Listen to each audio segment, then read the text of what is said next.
Bismillahirrahmanirrahim. Wassalatu wassalamu ala rasulillah. Afa Jaqmal dárúkọ onítọ̀hún, dárúkọ oníbèérè, dárúkọ àfa náà. Ó ṣeéṣe káwọn kan máa ní ẹyọ àfa kó nu oko ẹ̀ rárá. Ká pè yẹn láfa ńlẹ̀ Yorùbá sì mọ̀ pé kò tiẹ̀ fi bẹ́ẹ̀ nítumọ̀ lọ títí. Ẹlòmíì tó lè máa lérò pé ẹ fi ṣéèkì kókó ẹ̀ àìgbádùn lọ́kọ̀ lọ́wọ́. Afa Jaqmal dárúkọ ẹni náà, dárúkọ oníbèérè, dárúkọ àfa náà. Mo ti kọ́kọ́ nípinnu tẹ́lẹ̀ pé mi ò ní wo fídíò ẹ mọ́. Ọ̀pọ̀lọpọ̀ náà máa kọ́mẹ̀ntì wọ́n ẹ má fún lésì mọ́, ẹ má dá lóhùn mọ́, gbogbo ìsọkúsọ rẹ̀ ẹ má dá lóhùn mọ́. Torí pé mo wo fídíò kan, mo kàn sáà ń download ọ̀pọ̀lọpọ̀ ni mi ò tí láǹfààní àti lè wo. But èyí tí mo wo díẹ̀ ń bẹ,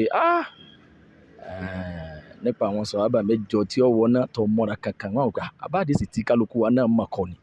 Ọ̀wá ń sọ̀rọ̀ bí ìgbà tó ń gbá wá yìí tuntun míì. Màá rí i pé ìbẹ̀rù Ọlọ́run ni ò sí lẹ́mìí rẹ̀ tó bẹ́ẹ̀. Àmọ́ nígbà tí mo bẹ̀rẹ̀ sí wò, kíní kan wá sí mi lẹ́mìí pé ó sì dàbí kí Ọlọ́run ó pa ayẹ́rẹ́ báyìí àtàwọn àti ẹ kí kálukú ọjọ́ máa gbẹ̀san ẹ̀. Àmọ́ Ọlọ́run ò ní í ṣe bẹ́ẹ̀, èmi ló wù bẹ́ẹ̀, Ọlọ́run ì ṣe tán. Àmọ́ láìpẹ́ yìí mo wá láǹfààní àtúndì sálábàpàdé fídíò rẹ̀ kan bí tó ti ṣàlàyé pé ọ̀ ń fáwọn èèyàn láṣìírí torí pé ẹ̀bù jálàbí àtòró rẹ̀ irọ́ náà ni. Kí wọ́n ran Suratul Mulk, kí wọ́n ran Suratul Rahman, kí wọ́n ti adébí àyà kan, kí wọ́n ṣe kinní kan, kí wọ́n fọ̀, kí wọ́n fárí, kí wọ́n fi. Mo rí i pé ìtànìjẹ náà ni. Pákéjì yẹn ní agbára. Ẹni tí ó bá wá mẹ́ta tó ń bá ṣe léyìí ṣe mọ̀ pé irọ́ tí ó padà tún tẹ̀yìn ẹ̀ jáde náà ni pé tá bá dán wò bóyá tó bá padà tún tẹ̀ ń tọ̀hún táwọn bá gbáǹdì wọ́n ṣàṣì ni wọ́n ṣépèlé ni tóun bá ti wò èpètépè bá jà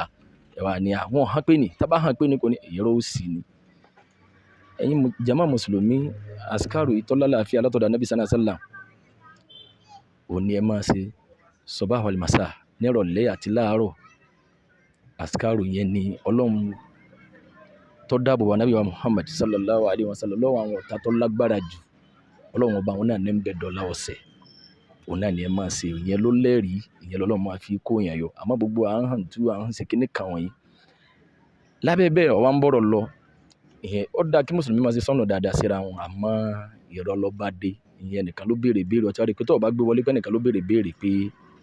kó o fi fèsì kò ní dùn létí láti gbọ́. Pé ẹnìkan ló béèrè béèrè pé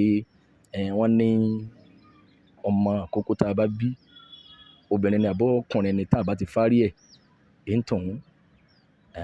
ó ti kú nínú ẹ̀sìn kì í ṣe mùsùlùmí mọ́ ó ti di Yẹhudi ó ti di Nasara ó ti jẹ́ ìbànújẹ́ fún yàn nínú ìlú tí wọ́n ti ka káfárí ọmọ kún Ìlọrin mọ̀ gbígbà orókè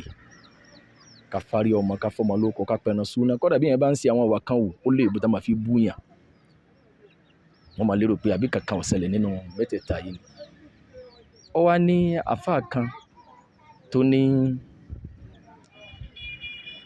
téèyàn bá ti fárí ọmọ yín tóun ti di káfìrí. Súnà Nabi wa Muhammad sallallahu alaihi wasallam táwọn àgbàlagbà tàná wọn fọwọ́ kékeré mu náà ni wọ́n fi ń jẹ́ ní iyì ni wọ́n fi ń jẹ́ ní àdúrà dòní. Ẹ̀rí pé tán bá délé ọlọ́mọ ńgbà kan tá bá fẹ́ sọmọ lórúkọ wọn ni ẹgbẹ́ ọmọ wá ṣe ti fárí ẹ̀ wọ́n béèrè ni wọn ò lépè kan tí wọ́n ṣẹlẹ̀ wọn ò ní kíní kan tí wọ́n ṣe sí. Béèyàn ò bá ṣe Ànábì sallallahu alaihi wasallam ń pàṣẹ a sì gbọ́dọ̀ tẹ̀lé pé kullu gulamin murtahanun bi aqiqatihi tusbahu anhu yawma sabi'i wa yulaqu rasuhu wa yusamma. Gbogbo ọmọ ni wọ́n fi dógò fún pẹ̀ràn súnà ẹ̀ níjọ́ keje ẹ̀ wa yulaqu rasuhu kẹsì fárí ẹ̀ wa yusamma ẹ̀fún lóko àwọn afá níjọ́ wọn àná wọn ka ilé yìí kún torí pé súnà Nabi wa Muhammad sallallahu alaihi wasallam àmọ́ sísọ lẹ́ni tí wọ́n náà kàn fẹ́ ṣe ó ní wípé gbogbo ohun tí wọ́n ń gbé lárugẹ tí wọ́n ń pè ní súnà ń kẹ́ ẹ fẹnu tàbùkù ẹ̀ kẹ́ ẹ yára ayé pé kò ní ìtumọ̀. Ọlọ́run ló kàn mọ ohun tí ó ṣẹlẹ̀. Mo nífẹ̀ẹ́ Afa Jaqmal yìí mo nífẹ̀ẹ́ rẹ̀ torí pé quality tí yẹn máa fi nífẹ̀ẹ́ èèyàn ń bẹ lára ẹ̀ ó mọ̀rọ̀ sọ o bó ti wá jẹ́ pé sọkúsọ náà ni ó mọ̀rọ̀ gbé kalẹ̀ ẹnu ẹ̀ dá púpọ̀ bó ti jẹ́ ó jásí pé èyí tí èèyàn bá jáwọ́ ńbẹ̀ tí èèyàn lè fi kan bínú Ọlọ́run ni torí pé mùsùlùmí àlàáfíà ni mùsùlùmí máa wá ìmáa fi sí ọ̀rọ̀ máa fún ọ lésì máa ṣàtúnṣe ọ̀rọ̀ Jaqmal súnmọ́ bí come closer kíní kankankan nínú àwẹ̀ tó fún ọ̀pọ̀lọpọ̀ ní àǹfààní máa tẹ̀lé àwọn Kùránì pé àfi ká fèsì ọ̀rọ̀ yìí ọ̀dà ní tí ń wí yìí ọ̀dà èmi ló tún ṣe mí o torí máa fẹ́ farabalẹ̀ bọ́ àwọn fídíò rẹ̀ kọ̀ọ̀kan àwọn sàhábà ànábì 12 àwọn 4 kan túbá ànábì Jaqmal bí ọba tiẹ̀ ká bẹ̀ gan bí ọba tiẹ̀ yí ọ máa gbé kalẹ̀ ọ máa ń tà ànábì sálà ń wí sọ́dà àwọn sàhábà ànábì tí wọ́n bá ànábì jagun kọ́ wá bá bẹ́ẹ̀ pé wọ́n wọ̀ ná pa ànábì láwọn sàhábà nǹkan mọ̀nà fi kíkan wọ̀ ná tàánú lé mùsùlùmí àti ẹ̀fí sọ̀rọ̀ ọ̀rọ̀ bẹ́ẹ̀ à ń bèlè tà sí ọ̀tọ̀ ní tí Jaqmal afa Jaqmal quality tí yẹn máa ní fi nífẹ̀ẹ́ yẹn ó wà lára afa Jaqmal ó mọ̀rọ̀ sọ mọ̀rọ̀ gbé kalẹ̀ ọlọ́run mọ̀ bẹ́ẹ̀ mọ̀ fàánú rẹ̀ bẹ́ẹ̀ tó mi ṣe tún wọn náà ṣe jára àánú ẹ̀ gbogbo bí a bá kù sí léyìí ọ̀dà kọ̀ọ̀kan lérò pé kálukú aláwọ̀ yìí náà tó ní gbà bẹ́ẹ̀ hàn yín lè mọ̀ àdísí ilé ọmọ ọlọ́mọ ṣe wá bẹ́ẹ̀ bẹ́ẹ̀ ni ìwọ náà padà wá ń sọ ń bẹ̀ pé nítorí mi fi lérò pé irọ́ ni wípé àwọn tí wọ́n náà fẹ́ takò àníyàn rẹ̀ ni pé àwọn àfọ onísúnà àwọn oníjàgídíjàgan àwọn kankan ni wọ́n ń sọ bẹ́ẹ̀ dárúkọ ẹni náà àfọ onísúnà kan ò ní síbẹ̀ alùsúnà kan ò ní sorú ẹ̀ èèyàn ní yẹ olódo nílànà súnà Ànábì sallallahu alaihi wasallam kọ́ wá torí pé ẹnìkan ò fárí ọmọ ẹ̀ kó ní káfíìrì ni àbí n tí ń bẹ nú ẹ̀ ẹni tí ò fárí ọmọ ẹ̀ àbẹ́ni tí kọ́dà kéèyàn olówó kọ́ máa mọ̀ pé òun ní pẹran súnà onísúnà kan ò ní sọ pé ó ti di káfíìrì dáadáa ìrètí ń bẹ ń bẹ láyé àti lálẹ́ kìámà lè ń tọ̀ wọ́n pàdánù ìwọ náà padà wá sàlàyé pé àǹfààní tí ń bẹ ń bẹ kákan fárí ọmọ òun ni pé yóò jẹ́ kí awọ eré rẹ̀ kó nípọn kó ṣe kinní kan pàtó ọ̀nà àti àmàpá àǹfààní ń bẹ ń bẹ. Ànábì wa Muhammad sallallahu alaihi wasallam tó lọ ní wa ma arsalnaka illa rahmatan lil alamin ìkẹlẹ́ Ọlọ́run gbé Ànábì sallallahu alaihi wasallam dìde fún gbogbo ayé tí wọ́n náà bá ká fárí ọmọ àbí ká má fà gan ẹbí àwọn dókítà tí wọ́n kojú òṣùwọ̀n àyè máa pa àǹfààní ń bẹ ń bẹ báwọn bá wọn sàlàyé àǹfààní rẹ̀ fún wa k'Ànábì sallallahu alaihi wasallam tiẹ̀ wá sọ nítorí pé Ọlọ́run gbé dìde níkẹ́ fún gbogbo ayé gan kó wá jẹ́ pé Ànábì ṣáájú ẹ̀ ọ̀ṣáájú ní ọ̀rọ̀ yẹn ìyẹn gan ò tó lọ́tọ̀ à ń bèlè tà sí Ànábì sọ̀rọ̀ amúrù ni àdìsí yẹn amúrù ni gbogbo mùsùlùmí là Ànábì sallallahu alaihi wasallam bá wì kullu ghulamin murtahanun bi aqiqatihi tusbahu anhu yawma sabi'i wa yulaku ra'suhu wa yusamma àdìsí tí ń bá gbogbo mùsùlùmí wí ni àfẹnití tánàbí bá wá sọ̀rọ̀ kan tó bá yẹ pé gbogbo tánàbí bá pa wá láṣẹ tó bá kọ̀ tọ́ sí gbogbo ẹ̀kọ́ ló lè gbé ọwọ́ náà ọmọ ọ̀nà tó lọ́wọ́ gbà yọ mùsùlùmí ti ẹ̀ mọ́ tẹ́ pé àánú Ọlọ́run nífẹ̀ẹ́ mi àti yín lẹ̀ ìbéèrè lélẹ́yìí pé afa Jaqmal dárúkọ ẹni tó béèrè tó bá jẹ́ pé lódodo ni mímọ̀ pé rọ́ ló ń pa wọ́n wá já mi rọ́ tó bá dárúkọ ẹni tó ń bọ̀ bá wà lè dárúkọ ẹni tó béèrè dárúkọ afa àtọ́sọ bẹ́ẹ̀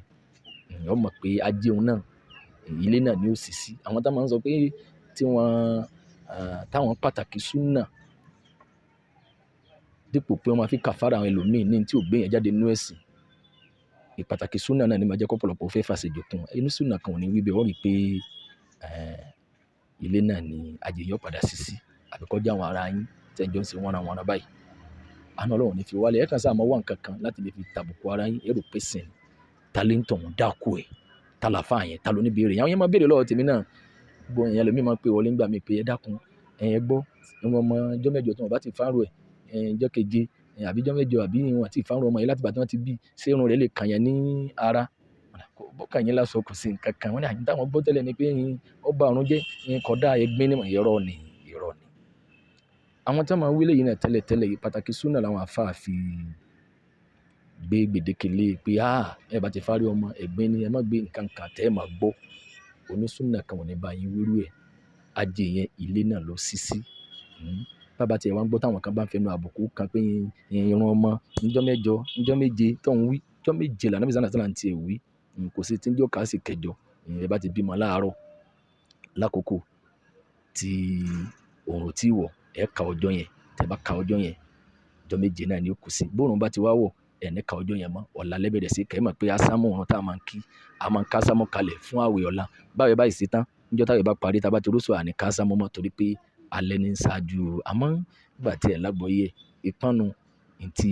ẹ fẹ́ káwọn èèyàn máa rẹ́rìn kẹlẹ́ pa wọ́n lẹ́rìn ìyẹn fà kí ẹ̀yin èèyàn ẹ dákun ẹ bá mi share program yìí, ẹ bá mi share, ẹ bá mi gbé fídíò yẹn, ẹ bá ń gbé kámálé Alfa Jaqmal fèsì ọ̀rọ̀ ìmọ̀ tẹ̀síwájú o tájẹ́ tiẹ̀ àjò yàrá yìí subhanaka allahumma bihamdika ashhadu an la ilaha illa anta astaghfiruka wa atubu ilayk.